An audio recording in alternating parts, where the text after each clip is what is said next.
Hello friends, आपका स्वागत है टेस्ट आईक्यू में।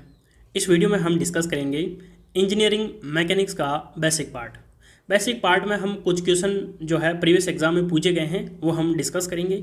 एक एक क्वेश्चन को हम बहुत ही बेसिक तरीके से डिस्कस करेंगे क्योंकि हमारा जो चैप्टर है वो भी इंट्रोडक्शन का है। तो इसलिए फ्रेंड्स, यदि आपके मैकेनिक्स के कंसेप्ट क्लियर नहीं है तो ये वीडियो आपके लिए बहुत ही ज़्यादा इंपॉर्टेंट होगा, क्योंकि मैं एक एक कंसेप्ट को बहुत ही बेसिक तरीके से और डिटेल में समझाने वाला हूं और बहुत ही आराम से, क्योंकि ये इंट्रोडक्शन वाला चैप्टर है इसलिए मैं थोड़ा सा डिटेल में समझाऊंगा।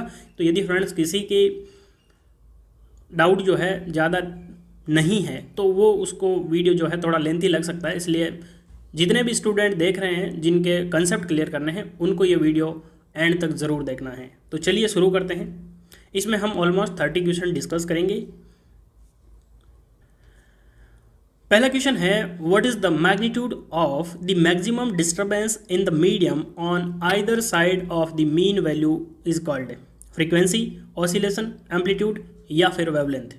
आपको यहाँ पे आंसर चूज करना है और वीडियो के एंड में आपको चेक करना है कि आपके 30 क्वेश्चन में से कितने राइट हुए।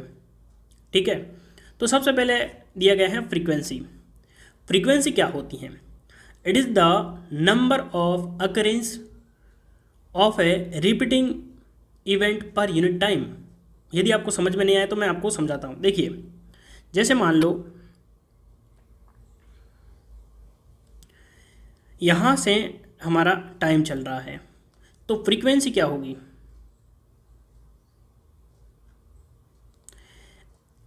टाइम हम सेकंड में लेते हैं, तो यानी कि यूनिट टाइम में इसने कितने रिपीट किए, यानी साइकिल जो है यहाँ पे हमारा कंप्लीट हो जाता है। जैसे यहाँ से लेके यहाँ तक कंप्लीट हो गया एक साइकिल, फिर ये दूसरा, तो यूनिट टाइम यानी जैसे कि एक सेकंड में इसने कितने साइकिल कंप्लीट कर लिए।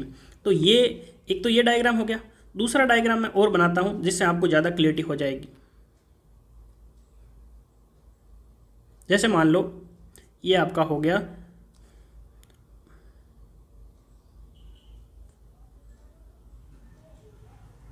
ये हो गया। देखिए, इसने इतने टाइम में सिर्फ 2 साइकिल ही कंप्लीट किए, 1.5 साइकिल ही कंप्लीट किया। एक साइकिल यहाँ पे कंप्लीट हो गया और दूसरा आधा ही किया है। लेकिन इसने तो ये हमारी क्या हो जाएगी? लो फ्रीक्वेंसी, और ये हमारी हो जाएगी हाई फ्रीक्वेंसी। तो मुझे उम्मीद है कि आप फ्रीक्वेंसी समझ गए होंगे कि नंबर ऑफ रिपीटेशन पर यूनिट टाइम, कितने में वो साइकिल कंप्लीट हो रहा है, वही हमारी क्या हो जाएगी? फ्रीक्वेंसी। सेकेंड ऑप्शन दिया गया है ऑसिलेशन। ऑसिलेशन क्या होता है? Repeating variation of any quantity about equilibrium. जैसे आपको यहाँ पे देखिए, ये हमारा इक्विलिब्रियम कंडीशन है, ये हमारी इक्विलिब्रियम कंडीशन है। इसके अबाउट ये कितने रिपीटेशन कर रहा है, वही हमारा क्या हो जाएगा?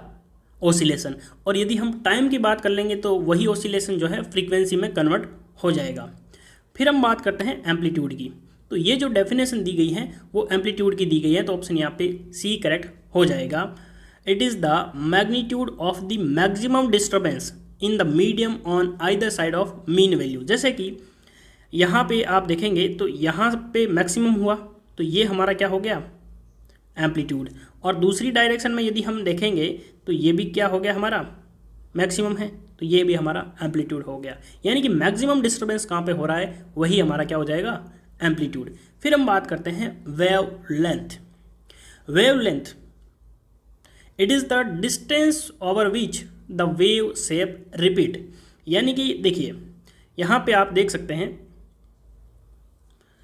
कितनी इसने रिपीटेशन के बाद में जो है डिस्टेंस कवर की। जैसे यहां से हम मेजर करें तो यहां पे देखिए कंप्लीट हो गया हमारा साइकिल, तो ये जो डिस्टेंस है वही हमारी क्या हो जाएगी? वेवलेंथ, जिसे हम लेमड़ा से रिप्रेजेंट करते हैं। सेकंड आप देख सकते हैं, जैसे यहाँ से मेजर ना करके मैं यहाँ से करूँगा टॉप से, तो यहाँ पे वापस ये जो हमारा टॉप पोजीशन है यहाँ से भी हम मेजर करेंगे तो भी सेम वैल्यू आएगी, जिसे हम बोलते हैं वेवलेंथ। वेवलेंथ क्या होती है? डिस्टेंस। एक साइकिल को कंप्लीट करने में जितनी वो डिस्टेंस कवर करता है उसे हम वेवलेंथ बोलते हैं। तो यहाँ पे देखिए, यहाँ पे लो फ्रीक्वेंसी है तो वेवलेंथ ज़्यादा है, और यहाँ पे देखिए फ्रीक्वेंसी जो है हाई है तो हमारी वेवलेंथ क्या है? कम है। तो मुझे उम्मीद है कि आपको पहले क्वेश्चन में 4 डेफिनेशन अच्छे से क्लियर होगी। यदि आपको क्लियर हो रही है तो आप कंटिन्यू वीडियो देखते रहना। तो अगला क्वेश्चन देखते हैं। The dimension of the surface tension are. सबसे पहले हम जानते हैं कि सरफेस टेंशन होता क्या है, उसके बाद में हम जानेंगे कि इसके डायमेंशन क्या होती हैं। सिंपल यदि मैं बात करूं, जैसे मान लो मेरे पास एक कोई कंटेनर है, ठीक है, इसमें वाटर भरा हुआ है, ठीक है, सिंपल अपन वाटर का ही एग्जांपल लेते हैं। होता क्या है कि कोई भी लिक्विड होता है उसकी टेंडेंसी होती है कि वो मॉलिक्यूल को अट्रैक्ट करता है एक दूसरे को। जैसे मान लो यहाँ का एक मॉलिक्यूल है, यहाँ इसके चारों तरफ मॉलिक्यूल है, ठीक है, ये एक दूसरे को अट्रैक्ट कर रहे हैं, ठीक है, तो ये एक दूसरे को चारों तरफ से कर रहे हैं तो इक्वल फोर्स लग रहा है।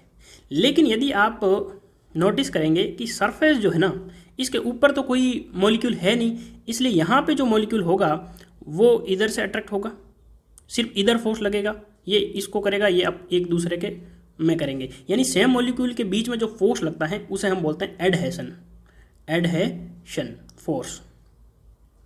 तो ये जो सरफेस टेंशन होता है किसकी वजह से होता है? एडहेशन फोर्स की वजह से। तो ये एडहेशन फोर्स की वजह से कोई भी लिक्विड जो होता है वो अपना एरिया मिनिमम करना चाहता है। तो यहाँ पे ये जो सरफेस है, इस सरफेस को मिनिमम करने के लिए इसमें एक क्या हो जाता है? टेंशन जनरेट हो जाता है। तो टेंशन जनरेट हो जाएगा, उसी को हम क्या बोलेंगे? Surface tension. तो अब यहाँ पे हम बात कर रहे हैं सरफेस टेंशन की यूनिट की। तो यहाँ पे देखिए, यहाँ पे फोर्स कहाँ पे लग रहा है? ये हमारी एक तरीके से लेंथ होगी फ्री सरफेस। तो सरफेस टेंशन को हम सिग्मा से रिप्रेजेंट करते हैं। ये होता है हमारा force per unit length. Force क्या होता है? न्यूटन, लेंथ होती है मीटर में। मैं हमेशा से आपको ये बता रहा हूँ कि फोर्स की डायमेंशन आपको हमेशा याद होनी चाहिए। कितनी होती हैं? m1 L1 T-2। क्या होती हैं?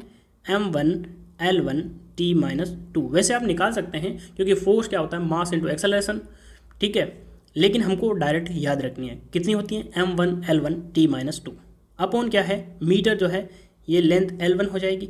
तो यहाँ पे हमारी डायमेंशन आ जाएगी m1 L0 T-2, जो कि ऑप्शन डी में दिया गया है। तो ऑप्शन यहाँ पे डी करेक्ट हो जाएगा।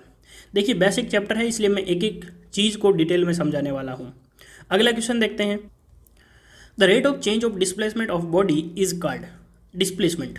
डिस्प्लेसमेंट क्या होता है? जो हमारी एक पॉइंट से दूसरे पॉइंट की जो सीधी डिस्टेंस होती है उसी को हम क्या बोलते हैं? डिस्प्लेसमेंट बोलते हैं। तो वेलोसिटी क्या होती है? वेलोसिटी होती है change in displacement per unit time. तो यहाँ पे चेंज इन डिस्प्लेसमेंट क्या हो जाएगा? वेलोसिटी। यदि मैं एक्सेलरेशन की बात करूँ तो वो होता है चेंज इन वेलोसिटी पर यूनिट टाइम। और एक होता है आपके जर्क। क्या होता है? जर्क। इसको हम जे से रिप्रेजेंट करता है। ये होता है आपका चेंज इन एक्सेलरेशन पर यूनिट टाइम। ये आपको याद रखना है, कई बार एग्जाम में पूछ लेते हैं। तो ये कितना हो जाएगा? मीटर पर सेकंड में, ये मीटर पर सेकंड स्क्वायर में, और जर्क हो जाएगा मीटर पर सेकंड का क्यूब होता है, ठीक है। यहाँ पे आपको एक्सेलरेशन वेलोसिटी समझ में आ गया। अब हम डिस्कस करते हैं मोमेंटम क्या होता है। मोमेंटम होता है मास इंटू वेलोसिटी। क्या होता है? मास इंटू वेलोसिटी, ठीक है। यदि आपकी इसको डायमेंशन पूछे तो क्या हो जाएगा? मास का हो जाएगा m1 और वेलोसिटी मीटर पर सेकंड यानी L1 T-1 हो जाएगा। अब यहाँ पे न्यूटन का जो सेकंड लॉ होता है, न्यूटन सेकंड लॉ क्या कहता है? न्यूटन सेकंड लॉ ये कहता है कि rate of change of momentum, rate of change of momentum is equal to force.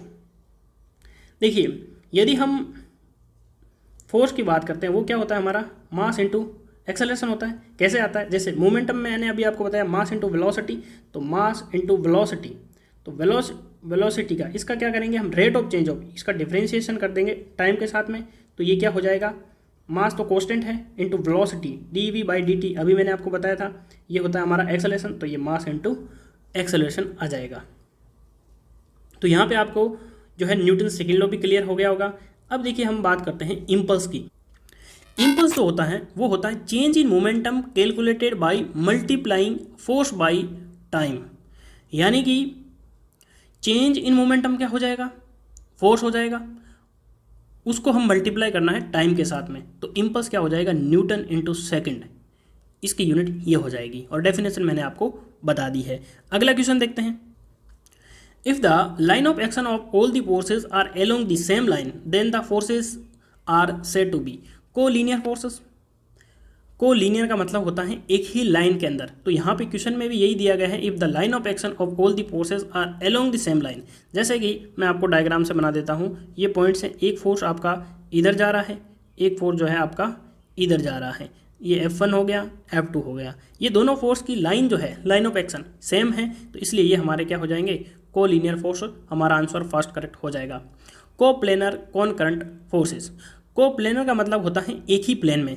जैसे कि आपको ये वीडियो दिख रहा है, तो ये वीडियो एक ही प्लेन में है, ठीक है, यानी कि हमको 2D में ही दिख रहा है, तो एक ही प्लेन में जब फोर्स होंगे तो उनको हम बोलेंगे कोप्लेनर। कॉनकरंट मतलब क्या होता है, जब एक ही पॉइंट पे मिलते हैं। जैसे कि ये मान लो पॉइंट हो गया, इस एक ही पॉइंट पे यदि फोर्सेस मिल रहे हैं, लेकिन ये प्लेन जो है हमारा सेम ही है, ये ध्यान रखना, तो ये हमारे हो जाएंगे कोप्लेनर कॉनकरंट फोर्सेस। दूसरा है non coplanar, non concurrent. Concurrent यानी एक पॉइंट पे मिलना, तो ना तो ये एक प्लेन पे मिल रहे हैं, ना ही ये एक ही प्लेन में है।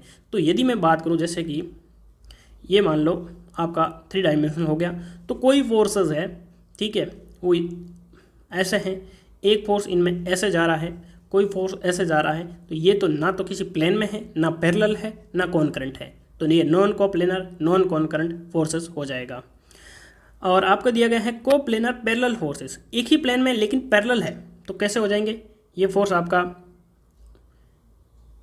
इनकी डायरेक्शन अलग अलग हो सकती हैं, लेकिन ये एक दूसरे के पैरेलल है और एक ही प्लेन में है, इसलिए कोप्लेनर पैरेलल फोर्स हो जाएगा।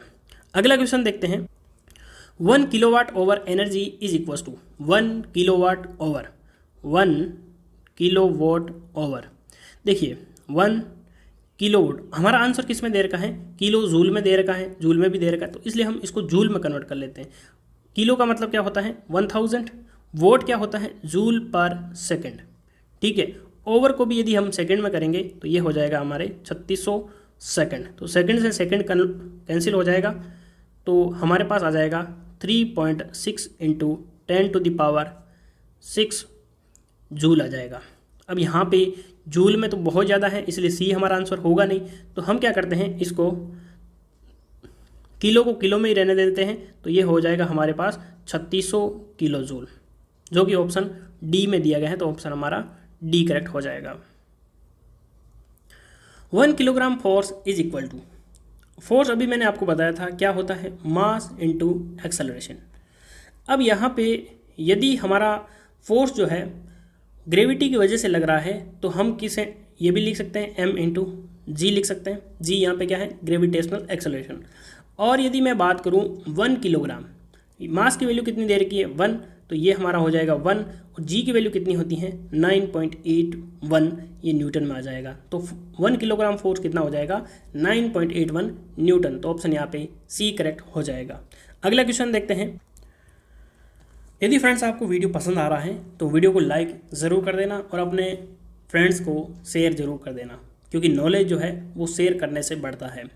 What does the prefix femto stands for, यहाँ पे आपको पूछा गया है फेम्टो का मतलब क्या होता है, तो मैं आपको सभी बता देता हूँ। जैसे deci, centi, milli, micro, deci, centi, milli, micro, nano, pico, femto. और आपको क्या पूछा गया है, फेम्टो ही पूछा गया है। तो देखिए आपको ध्यान रखना है कि ये जो हमारा डेसी होता है ये 10⁻⁻1 होता है, फिर -2 -3, यहाँ तक तो सीक्वेंस चला, उसके बाद में 3 के मल्टीप्लाई में चलेगा, 10⁻⁻6, 10⁻⁻9, 10⁻⁻12 है और 10⁻⁻15। तो ऑप्शन यहाँ पे हमारा डी करेक्ट हो जाएगा, 10⁻⁻15। अब यदि आप पूछेंगे कि पॉजिटिव वाली पावर में हम कैसे रखेंगे याद, तो पॉजिटिव पावर के लिए भी है deca, hecto, kilo, deca, hecto, kilo, mega, giga, tera, peta. Deca मतलब 10⁻+1, हेक्टो 10⁻2, किलो 10⁻3, फिर यही सेम चलेगा 10⁶, 10⁹, 10⁻12 है, 10⁻15। जैसे आपने पढ़ा होगा गीगाबाइट, तो गीगाबाइट कितने बाइट हो जाएंगे? 10⁹ बाइट हो जाएंगे। मेगा हम पढ़ते हैं मेगाबाइट, MB, तो वो कितना हो जाएगा? 10⁶ बाइट। तो मुझे उम्मीद है कि आप ये सारा समझ गए होंगे। आप इसको रिपीट करना है, deci centi milli micro nano pico femto deca hecto kilo mega giga tera peta. ऐसे आप याद रखोगे तो हमेशा आपको सीक्वेंस से याद रहेगा। अगला क्वेश्चन देखते हैं। The unit of power in SI unit is, power जो होती है हमारा क्या होता है? वर्क डन पर यूनिट टाइम। तो वर्क डन जो होता है वो हमारा जूल में होता है, पर यूनिट टाइम यानी कि सेकंड हो जाएगा। तो जूल पर सेकंड, ये जूल पर सेकंड ही हमारा क्या होता है? वॉट होता है। तो ऑप्शन यहाँ पे बी करेक्ट हो जाएगा। The unit of work is, तो यूनिट अभी हमने देखी थी क्या होती है? जूल होती है, लेकिन यहाँ पे कहीं पे भी जूल नहीं दे रखा। तो अभी हमने पावर की यूनिट देखी थी, क्या होती हैं? वॉट होती हैं। यहाँ पे वॉट दे रखी हैं, वो क्या होती हैं? जूल पर सेकंड। ठीक है, तो मैं यदि जूल मुझे निकालना है तो क्या कर दूंगा? मैं वॉट इंटू सेकेंड कर दूंगा। अब देखिए, अब ये वोट किलो वोट में हो सकता है, सेकंड जो है यदि हम ओवर में लेंगे तो ये हमारा किलो वोट भी हो जाएगा और ओवर में भी हो जाएगा, क्योंकि मैंने अभी आपको बताया था कि जो किलो वोट ओवर होता है वो कितना होता है? 3600 किलो जूल। तो ये किलो जूल क्या है? वर्क डन की यूनिट है, तो इसको हम किलो वोट ओवर भी लिख सकते हैं। तो ऑप्शन यहाँ पे बी करेक्ट हो जाएगा। Which of the following is not the unit of distance? Light year, micron, millimetre, milestone. सबसे पहले हम बात करते हैं लाइट ईयर की। आप सभी को पता है speed of light, speed of light ये क्या होता है? यदि हम स्पीड ऑफ लाइट की बात करें तो ये होता है 3 × 10⁸ मीटर पर सेकेंड। लाइट ईयर यानी कि एक साल में लाइट कितनी डिस्टेंस कवर करेगा उसे हम लाइट ईयर बोलते हैं, क्योंकि यहाँ पे आप देखेंगे कि एक सेकेंड में कितनी करता है? 3 × 10⁸ मीटर पर सेकेंड। यदि हम इसको टाइम से एक साल से मल्टीप्लाई कर दें तो हमारी ये डिस्टेंस आ जाएगी, यानी कि एक घंटे में कितनी डिस्टेंस करेगा? तो 3600। 24 घंटे में 24 से मल्टीप्लाई कर देंगे और 365, तो ये हमारा टाइम से मल्टीप्लाई हो गया। तो ये जो डिस्टेंस आएगी ये मीटर में आ जाएगी। तो लाइट ईयर जो है ये हमारे डिस्टेंस की यूनिट है। दूसरा है माइक्रोन। अभी मैंने आपको बताया था micro, deci centi milli micro, ये कितना होता है? 10⁻⁻6 metre. Millimetre 10⁻, deci centi milli, तो 10⁻⁻3 मीटर। ये माइलस्टोन जो होता है ये क्या होता है? ये कोई डिस्टेंस की यूनिट नहीं होती, तो हमारा ऑप्शन यहाँ पे डी करेक्ट हो जाएगा। तो फिर माइलस्टोन होता क्या है? It is the significant event in your life. जैसे हम कहते हैं कि मैंने कोई एक माइलस्टोन पार कर लिया। जैसे मैं आपको यदि बोलूँ कि आपको टेस्ट आई, क्योंकि जो 10 प्लेलिस्ट है वो आपको एक दिन में देखनी है, तो यदि आप उसको अलग अलग सेक्शन में बांट लेंगे तो एक प्लेलिस्ट आप जैसे ही कंप्लीट करेंगे तो आप ये बोलेंगे कि मैंने एक माइलस्टोन कंप्लीट कर लिया है। फिर 2 जैसे ही प्लेलिस्ट देखोगे तो आप कहोगे कि 2 प्लेलिस्ट मैंने देख ली, यानी कि मेरे 2 माइलस्टोन कवर हो गए। तो माइलस्टोन एक तरीके से जो है इवेंट है, सिग्निफिकेंट।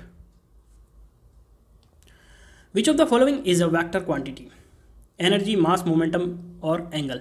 देखिए, यदि हम बात करें वेक्टर क्वांटिटी और स्केलर क्वांटिटी की, तो वेक्टर क्वांटिटी जो होती हैं उसमें एक तो आपका मैग्नीट्यूड होता है, मैग्नीट्यूड यानी उसकी कोई वैल्यू है, उसके साथ में उसकी डायरेक्शन भी होती है। दूसरे यदि हम बात करें स्केलर क्वांटिटी जो होती हैं उसमें सिर्फ और सिर्फ क्या होता है? मैग्नीट्यूड होता है, उसमें डायरेक्शन नहीं होती। अब देखिए, हम 2-3 एग्जांपल लेते हैं। जैसा कि हम जानते हैं डिस्प्लेसमेंट हो गया, फिर हमारा वेलोसिटी हो गया, एक्सेलरेशन हो गया, फोर्स हो गया, बहुत सारे एग्जांपल है। मोमेंटम हो गया, ठीक है। अब यहाँ पे आप नोटिस करेंगे कि वेक्टर क्वांटिटी कौन सा नहीं है।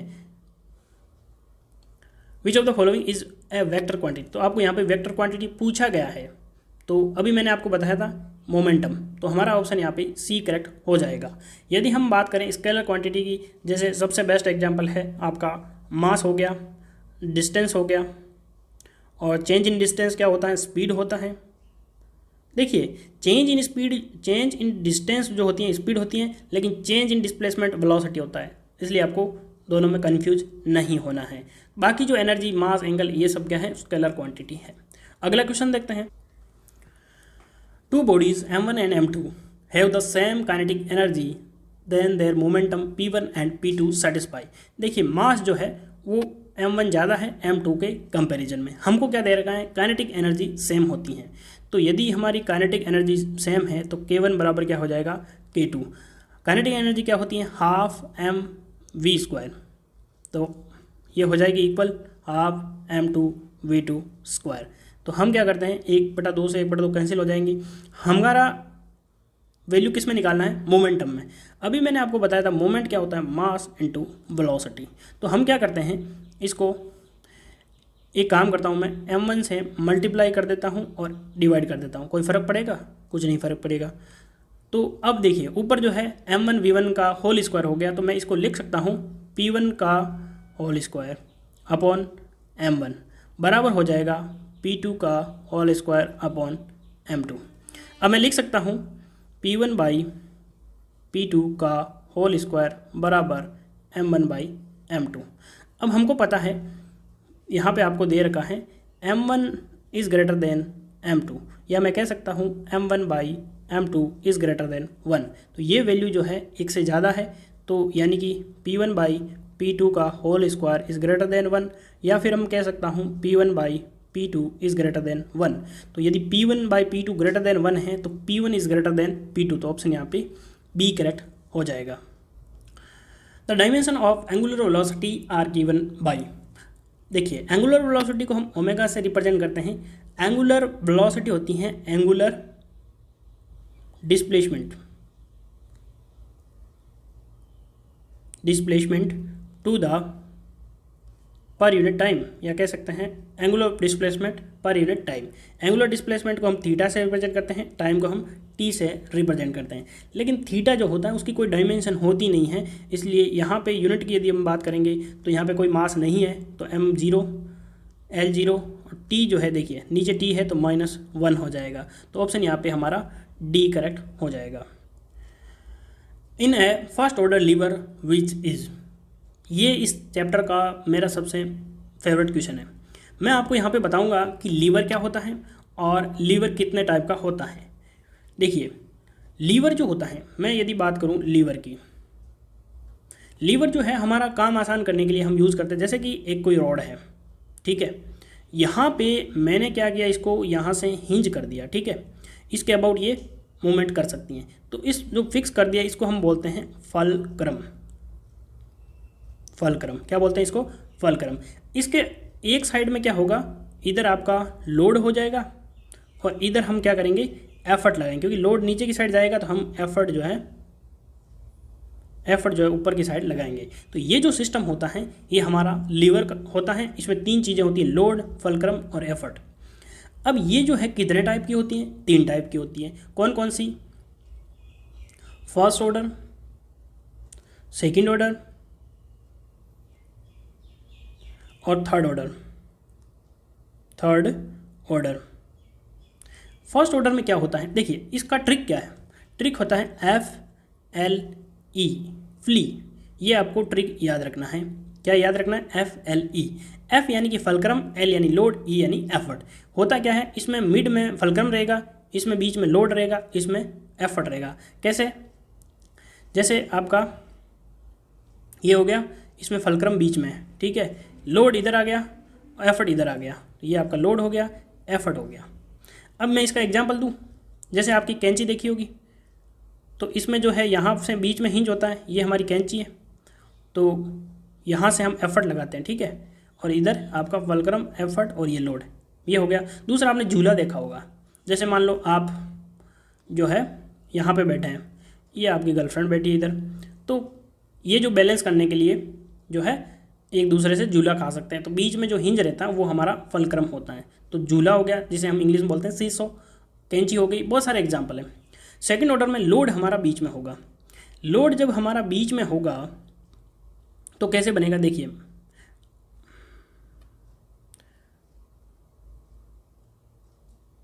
जैसे मान लो मैंने यहाँ से हिंज कर दिया, ठीक है, ये फलक्रम हो जाएगा और यहाँ से मैं एफर्ट लगाऊंगा। कहाँ से लगाऊंगा, यहाँ से एफर्ट लगाऊंगा, तो ये हमारा एफर्ट हो गया।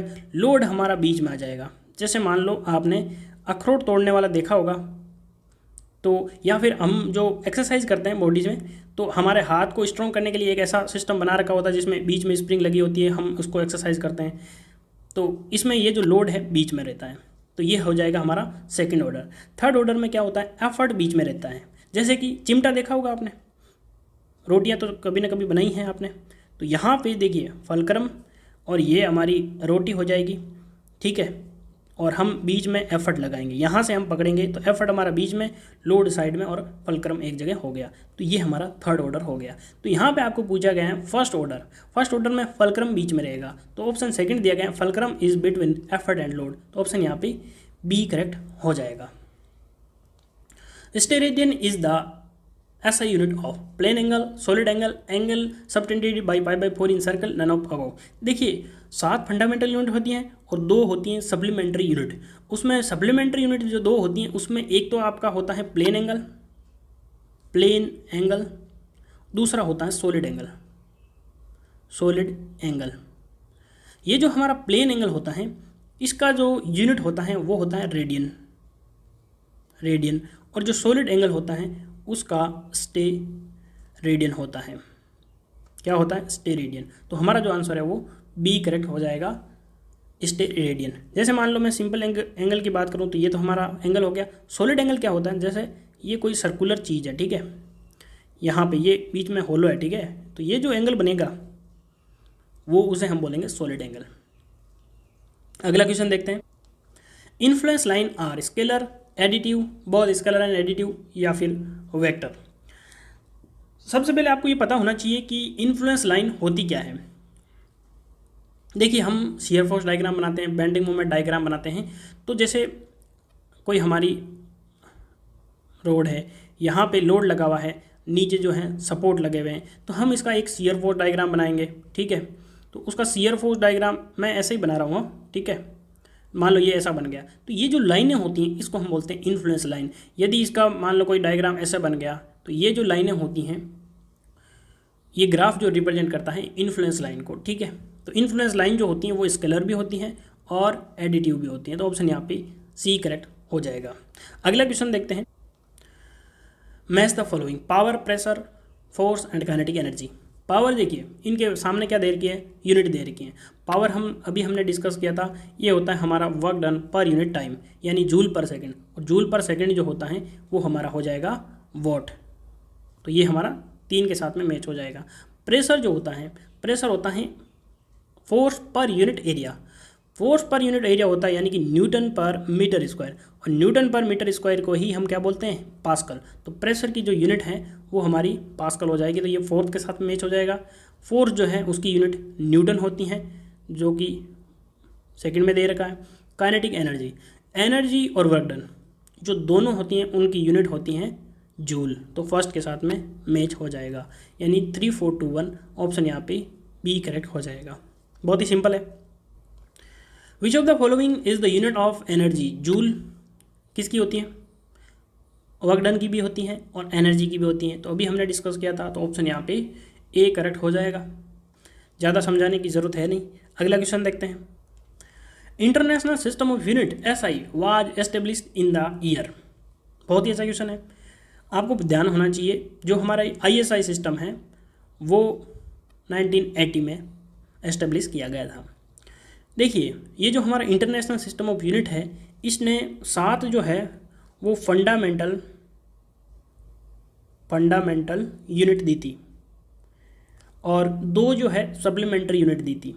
अब ये जो 7 फंडामेंटल यूनिट है ये सातों के सातों आपको याद होनी चाहिए। जैसे मान लो मैं फर्स्ट की बात करूँ तो ये हो जाएगा लेंथ, और लेंथ को हम किस में मेजर करते हैं, ऐसा यूनिट में, मीटर में। सेकंड यदि मैं बात करूँ तो ये हो जाएगा हमारा टाइम, टाइम को हम सेकंड में रिप्रेजेंट करते हैं। थर्ड वन जो हो जाएगा आपकी मास हो जाएगा, मास को हम किलोग्राम में मेजर करते हैं। फोर्थ वन हो जाएगा आपके टेम्परेचर। टेम्परेचर को हम केल्विन में मेजर करते हैं। मैंने आपको कई बार थर्मोडायनेमिक्स के वीडियो में बताया है कि जब भी आपको कैलकुलेशन करनी हो तो टेम्परेचर को डिग्री सेल्सियस में ना लेके केल्विन में लें। क्यों? क्योंकि हम कैलकुलेशन ऐसा यूनिट पे बेस्ड करते हैं। फिर हमारा हो जाएगा इलेक्ट्रिक करंट की यूनिट क्या हो जाएगी? एम्पियर। फिर हमारा हो जाएगा सिक्स्थ हो जाएगा लुमिनियस इंटेंसिटी। लुमिनियस इंटेंसिटी जो होती है इसकी यूनिट होती है कैंडेला, जिसे हम CD से रिप्रेजेंट करते हैं। और हमारा सातवां हो जाएगा क्वांटिटी ऑफ सब्सटेंस,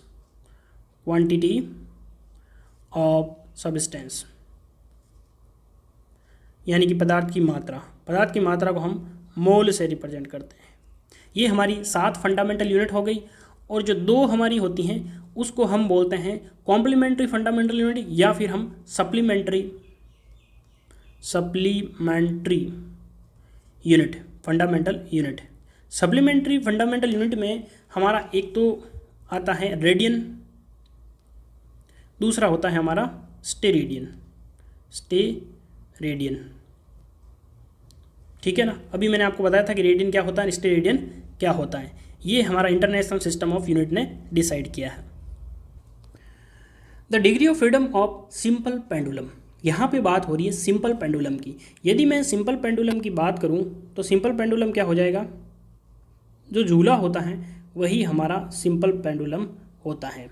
जैसे यहाँ पे ये आपका झूला लगा रखा है, ये क्या होगा? इधर आपका जाएगा, ठीक है, फिर वापस उधर जाएगा। ये हमारी क्या हो जाएगी?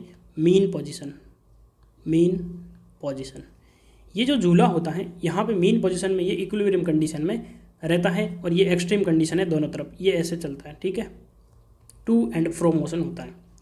इसकी जो डिग्री ऑफ फ्रीडम होती है, देखिए डिग्री ऑफ फ्रीडम क्या होती है? Minimum number of independent variable which is required to describe the vibratory system known as degree of freedom. तो ये जो मिनिमम नंबर ऑफ वेरिएबल होते हैं वो सिंपल पेंडुलम के लिए एक होता है। तो ऑप्शन यहाँ पे डी करेक्ट हो जाएगा। सिंपली हमें यहाँ पे फोर्स लगाएंगे तो ये क्या करेगा? टू एंड फ्रो मोशन करेगा, तो इसकी डिग्री ऑफ फ्रीडम 1 होती है। Tesla is the unit of magnetic flux density, magnetic flux, luminous flux या फिर इल्यूमिनेशन। तो यहाँ पे हमारा जो आंसर है वो ए करेक्ट हो जाएगा, मैग्नेटिक फ्लक्स डेंसिटी। इसको हम बी से रिप्रेजेंट करते हैं और इसकी जो यूनिट होती है वो टेस्ला होती है। टेस्ला होती क्या है? ये होता है आपका magnetic flux per unit area,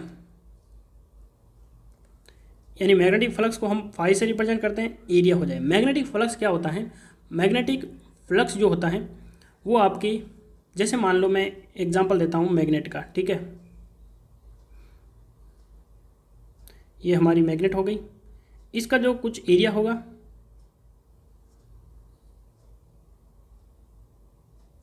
ठीक है, ये मान लो इसका जो एरिया है ये एरिया ए है, यहाँ से कुछ मैग्नेटिक फ्लक्स निकल रहा है ये। अब इस एरिया से जितना फ्लक्स निकल रहा है तो ये फ्लक्स जो निकलेगा इसे हम फाई कहेंगे, और ये एक एरिया से निकल रहा है तो इन दोनों का जो रेशियो होता है वही मैग्नेटिक फ्लक्स डेंसिटी होती है। और मैग्नेटिक फ्लक्स जो है इसकी जो यूनिट होती हैं इसे हम वेबर से रिप्रेजेंट करते हैं, और पर यूनिट एरिया तो हो जाएगा मीटर स्क्वायर। तो वेबर पर मीटर स्क्वायर भी मैग्नेटिक फ्लक्स डेंसिटी की यूनिट होती हैं, और वेबर पर मीटर स्क्वायर ही क्या होता है? टेस्ला होता है। Metric system was organised in, metric system Italy, Japan, China या फिर फ्रांस। तो ऑप्शन यहाँ पे डी करेक्ट हो जाएगा। मैट्रिक सिस्टम जो है फ्रांस के अंदर ऑर्गेनाइज किया गया था 1795। कहाँ पे? कब? 1795 फ्रांस के अंदर। देखिए आप सभी को पता है 1795 से थोड़े दिन पहले जो है फ्रेंच रिवॉल्यूशन हुआ था। उस टाइम काफ़ी प्रॉब्लम आ गई थी कि जो यूनिट है वो किस में मेजर करें। कोई किसी में मेजर कर रहा था, कोई किसी में, डिफरेंट टाइप की यूनिट थी। तो इसलिए एक स्टैंडर्ड बनाने के लिए ये मैट्रिक सिस्टम बनाया गया था, जो कि 1795 में फ्रांस में एस्टेब्लिश किया गया था, और अब तो है सभी कंट्री में ये यूज़ होता है। अगला क्वेश्चन देखते हैं। What is the SI unit of magnetic flux? अभी मैंने आपको बताया था कि magnetic flux per unit area क्या होता है, मैग्नेटिक फ्लक्स डेंसिटी, जिसकी यूनिट होती है टेस्ला। लेकिन मैग्नेटिक फ्लक्स मैंने आपको बताया था कि इसकी यूनिट होती है वेबर। तो ऑप्शन यहाँ पे ए करेक्ट हो जाएगा। Total magnetic field which pass through the given area, अभी मैंने आपको बताया था जो मैग्नेटिक फ्लक्स निकल रहा था वही मैग्नेटिक फ्लक्स था, उसकी यूनिट होती है weber. The radian is the plane angle between two radius of circle that cut off on the circle and are equal in length to the radius of is known as। देखिए ये हमारा मान लो कोई एक circle है, ठीक है। अब सर्कल जो है यहाँ इसका सेंटर है, इसकी कोई एक रेडियस है आर, यहाँ से मैंने एक आर रेडियस और ले ली, ठीक है। यहाँ पे मैंने एक एंगल बना दिया, ये भी हमारी क्या है रेडियस, और ये भी डिस्टेंस जो है वो भी आर है। तो ये जो हमारा एंगल बनेगा यही क्या होगा, ये यहाँ पे दिया गया है। The radian is the plane angle between two radius of circle, two radius, यहाँ पे दो रेडियस है, cut off on the circle and are equal in length to the radius of is known as. तो यही हमारा क्या कहलाएगा, radian ही कहलाएगा। तो ऑप्शन यहाँ पे डी करेक्ट हो जाएगा। If the force acting at a point on a rigid body is shifted to any other point which is on the line of action of the force, the external effect on the force on the body remains unchanged। ये कौन सा principal है, मैं पहले आपको बता देता हूँ कि ये जो इतनी बड़ी लाइन में दे रखा है ये क्या दे रखा है। जैसे मान लो हमारे पास एक कोई बॉक्स है, इसकी ये जो है हमारी लाइन ऑफ एक्शन है, ठीक है। ये क्या है, लाइन ऑफ एक्शन। इस लाइन ऑफ एक्शन के अबाउट मैंने यहाँ पे एक फोर्स F लगाया, ठीक है। तो ये जो फोर्स लगाएंगे तो इसकी जो मोशन होगा, तो ये यदि मैं फोर्स इसी बॉक्स के ऊपर, जैसे मान लो ये हमारा सेम बॉक्स है, ठीक है, ये सेम मान लेना, ठीक है। अब ये जो फोर्स है पहले मैंने इस डायरेक्शन में लगाया, अब मैं क्या करूँगा इस डायरेक्शन में लगाऊंगा, लेकिन पहले भी ये हमारा लाइन ऑफ एक्शन के अबाउट लग रहा था और अब भी ये लाइन ऑफ एक्शन के ही अबाउट लग रहा है। तो यहाँ पे इस बॉडी में कोई दूसरा चेंजेज नहीं आएगा, यानी जैसा चेंज इसमें आएगा वैसा ही इसमें आएगा। तो यदि ये लाइन ऑफ एक्शन के अबाउट लग रहा है तो कोई चेंज नहीं आएगा। इसी को हम बोलते हैं प्रिंसिपल ऑफ ट्रांसमिसिबिलिटी। क्या बोलते हैं, principal of transmissibility. Lami's theorem मैंने आपको पहले भी बता रखा है, वैरिग्नन थ्योरम और पैरेलल लॉ थ्योरम। यदि आप कमेंट बॉक्स में बताओगे तो मैं अलग से इनके छोटे छोटे वीडियो लेके आ जाऊँगा। अगला क्वेश्चन देखते हैं। Identify the pair which has same dimension, force and power. Force की यूनिट होती है न्यूटन, पावर की यूनिट होती है वॉट, जो कि जूल पर सेकंड होती हैं, सेम नहीं होती हैं। एनर्जी और वर्क की दोनों की जो यूनिट होती हैं वो जूल होती हैं, ठीक है। तो ऑप्शन यहाँ पे बी करेक्ट हो जाएगा। According to the principle of transmissibility of forces, the effect of force on the body is same at every point in its line of action. तो अभी मैंने आपको बताया था कि ये जो प्रिंसिपल ऑफ ट्रांसमिसिबिलिटी होता है क्या है कि एवरी पॉइंट पे जो है सेम इफेक्ट होगा जब वो फोर्स लाइन ऑफ एक्शन के अबाउट लगाया जाएगा। The CG of a solid hemisphere on the central radius from the plane base lines at the distance of, जैसे मान लो ये हमारा सेमी सॉलिड हो जाएगा, ठीक है। ये हमारा सेमी सॉलिड हो गया, ठीक है। और ये हमारी बेस लाइन हो गई इसकी, और इसका ये सेंटर हो गया। इस सेंटर के अबाउट सेंटर ऑफ ग्रेविटी ये क्या हो जाएगा, तो ये जो डिस्टेंस है वो कितनी होगी, तो ये हो जाएगी हमारी 3r/8। ये आपको ध्यान रखना है। ऑप्शन यहाँ पे सी करेक्ट हो जाएगा। यदि आप कमेंट करके बताओगे तो मैं सेंटर ऑफ ग्रेविटी पे एक अलग से डेडिकेटेड वीडियो ले आऊँगा जिसमें डिटेल में आपको समझा दूंगा कि सेंटर ऑफ ग्रेविटी हम अलग अलग बॉडी की कैसे निकालते हैं। अगला क्वेश्चन देखते हैं। Which of the following is a scalar quantity, force, acceleration, speed या फिर वेलोसिटी।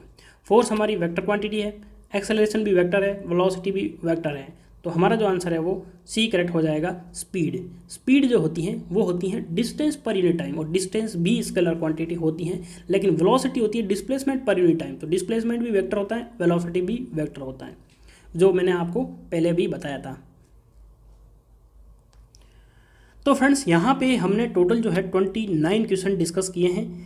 एक एक क्वेश्चन को मैंने बहुत ही ज़्यादा बेसिक तरीके से समझाया है। तो फ्रेंड्स मैं चाहता हूँ कि आप कमेंट बॉक्स में ज़रूर बताएं कि 29 में से आपके कितने राइट हो रहे थे, ठीक है। और ये वीडियो आपको कैसा लगा ये भी आपको ज़रूर बताना है, हर एक स्टूडेंट को कमेंट करके ज़रूर बताना है। और यदि आपको वीडियो पसंद आया है तो वीडियो को लाइक ज़रूर करना है, अपने दोस्तों को शेयर करना है, चैनल पर नए हैं तो सब्सक्राइब ज़रूर कर लेना है। और फ्रेंड्स यदि आप टेस्ट IQ को सपोर्ट करना चाहते हैं तो ये हमारी UPI ID है, यहाँ पर आप टेस्ट IQ को सपोर्ट कर सकते हैं। तो वीडियो को कंप्लीट देखने के लिए धन्यवाद। मिलते हैं अगले वीडियो में, तब तक के लिए जय हिंद जय भारत।